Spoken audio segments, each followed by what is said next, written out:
दोस्तों, आज मुझसे किसी ने पूछा है, उनको बहुत डर लगता है कि लोग उनके बारे में क्या सोचते हैं। ये खाली उन्हीं को नहीं लगता, सैकड़ों लाखों करोड़ों लोग ऐसे हैं जिनको ये डर लगता है कि लोग उनके पीठ पीछे या उनके बारे में क्या सोच रहे हैं। इस बात से वो बहुत कॉन्शियस रहते हैं, बहुत डरे हुए रहते हैं। इसका सोल्यूशन मैं आपको बताऊंगा। दोस्तों, सबसे पहले तो मैं ये बोलूंगा कि आप बिल्कुल सही सोच रहे हो। हमें सोचना चाहिए कि लोग हमारे बारे में क्या सोच रहे हैं। इसी से हमें पता चलता है कि हम कहाँ गलत हैं, कहाँ सही हैं। लेकिन आप एक छोटी सी गलती कर रहे हो।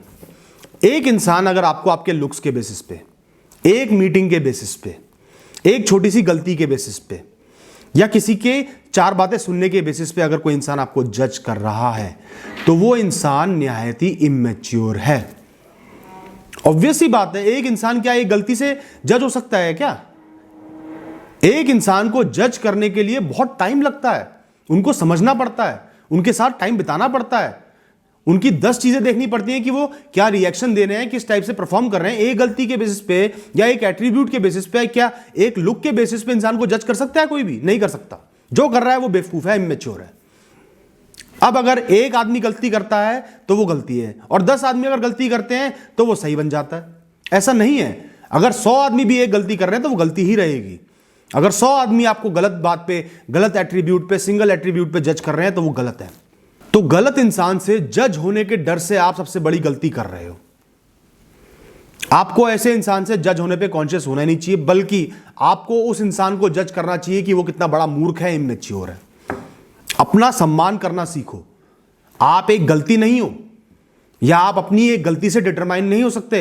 आप अपने लुक से डिटरमाइन नहीं हो सकते, एक एट्रीब्यूट से डिटरमाइन नहीं हो सकते। आप बहुत ही कॉम्प्लेक्स हो, एक पूरी जिंदगी हो, बहुत कुछ है आपके अंदर। तो कोई आपको एक गलती के ऊपर, एक चीज के ऊपर जज कर रहा है तो वो मूर्ख है।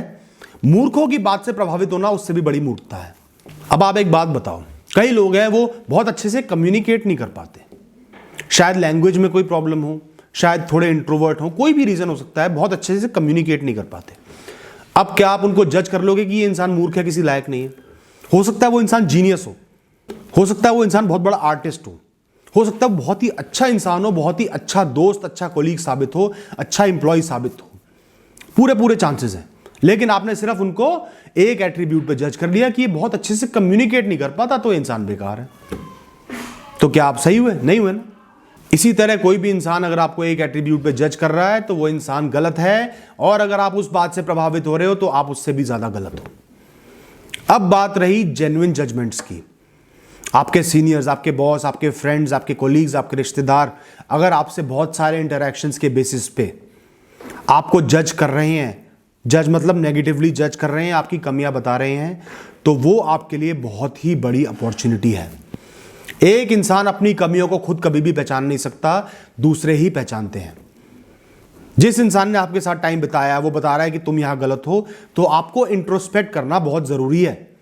आउटराइटली एक्सेप्ट मत करना कि आप गलत हो, लेकिन इंट्रोस्पेक्ट करना, सोचना कि क्या आप इस जगह गलत हो। शांत मन से, ठंडे मन से सोचोगे तो पता चल जाएगा कि हां, मैं शायद गलत हूं, मुझे इंप्रूव होने की जरूरत है। तो निंदक, जो जेन्युइन निंदक है, वो आपको एक बहुत ही अच्छा रास्ता दिखाता है लाइफ में इंप्रूव करने का, बेटर बनने का। कॉन्शियस होने वाली तो कोई भी बात नहीं है। उन्होंने अगर आपको जज करा है जेन्युइनली, तो आप इंप्रूव करो, बेहतर बनो। कॉन्शियस होने से क्या होगा? कुछ भी नहीं होगा। डरे सहमे रहोगे, लोगों से इंटरेक्ट नहीं कर पाओगे, अंदर ही अंदर घुटते रहोगे, एंजाइटी हो जाएगी। क्या होगा? रिग्रेसिव सोच है कॉन्शियस होना, और कुछ नहीं है। आपको प्रोग्रेसिव बनना है, डिसीजन लेना है, इंप्रूव करना है, आगे बढ़ना है, जीवन में ऐसी सोच रखनी है। एंड में एक बात बोलूंगा, कोई भी इंसान परफेक्ट नहीं होता। ना आप परफेक्ट हो, ना मैं परफेक्ट हूं, ना कोई बहुत बड़ा सक्सेसफुल इंसान जो होगा वो भी परफेक्ट है। सब में कमियां खामियां होती हैं, यूनिक ट्रेट्स होते हैं, लुक्स में भी, हर चीज में कुछ ना कुछ फ्लॉ होते हैं। वो ही हमारी यूनिकनेस है, वो ही हमारी जिंदगी है। हम कोई भेड़ बकरी तो है नहीं कि 100 एक साथ खड़ी कर दी तो एक जैसे लगेंगे। हर इंसान अलग है, क्योंकि उनकी लुक्स अलग है, उनके सोचने का तरीका अलग है, उनके कल्चर अलग है, सोच विचार अलग है। इसलिए हम इंसान यूनिक होते हैं, इंटेलिजेंट होते हैं। अपनी यूनिकनेस को, अपने यूनिक ट्रेट्स को रिस्पेक्ट करना सीखो। आप अच्छे से बोल नहीं पाते, वो भी आपका यूनिक क्वालिटी है। आपके शरीर में कोई कमी है, वो भी आपकी यूनिक क्वालिटी है। वही आपको, जो आप हो, वो बनाती है, वही आपकी पर्सनैलिटी को यूनिक बनाती है। उनको डिसरिस्पेक्ट करने का मतलब, अपने फ्लॉज को डिसरिस्पेक्ट करने का मतलब है आप अपने जीवन को जो एक तोहफा है उसको डिसरिस्पेक्ट कर रहे हो, भगवान को डिसरिस्पेक्ट कर रहे हो, ये जो अपॉर्चुनिटी मिली है इसको डिसरिस्पेक्ट कर रहे हो।